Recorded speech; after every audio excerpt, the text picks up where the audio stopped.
So I don't think Mary's love was extravagant. I think it gushed out of her.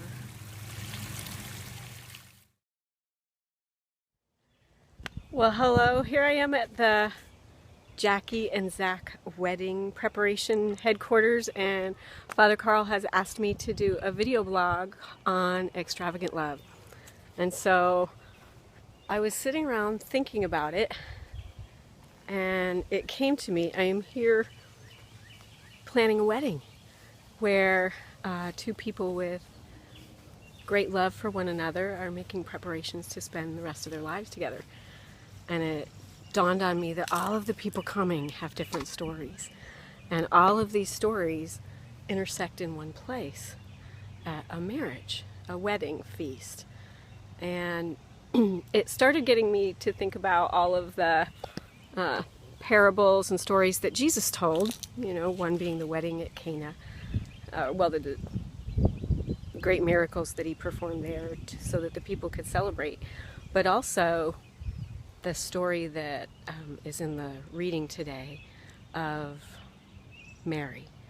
And I thought about her and what it would be like for her to go to a wedding with her story. And I started identifying with her because if she were at a wedding, she most likely would feel lost and broken and unworthy to be there. And instead, we see her story at a dinner party. I'd like to think maybe it was the rehearsal dinner in her story. And she takes with her this alabaster jar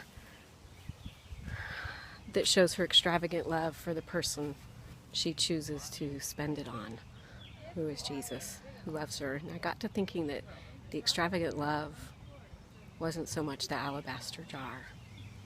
It was the love she felt when, for the first time in her life, she wasn't the outsider, she wasn't the outcast, and instead she became the beloved. And I could identify with that a lot. When Jesus comes to you in that brokenness, when he's standing in your driveway and the media is there, or when he is sitting at your dining room table crying with you, telling you that there's going to be more, and holding your hand through it, when he's praying over you to break apart something that was sacred, and when he kisses you on your way to communion and invites you to lunch, and that starts one of the greatest friendships you've ever known.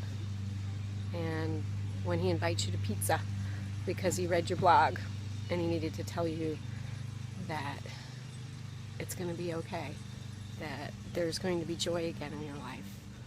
And when he surrounds you with a community that provides you with everything you need to walk through that devastation and dark place, it's extravagant.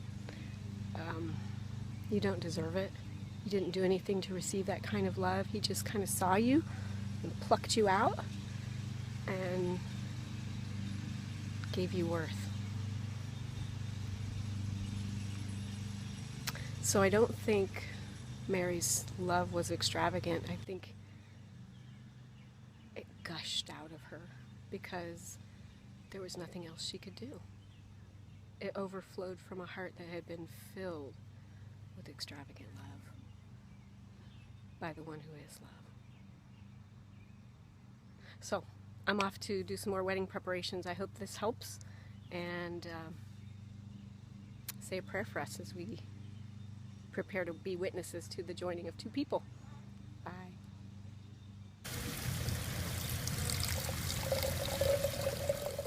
So I don't think Mary's love was extravagant. I think it gushed out of her because there was nothing else she could do.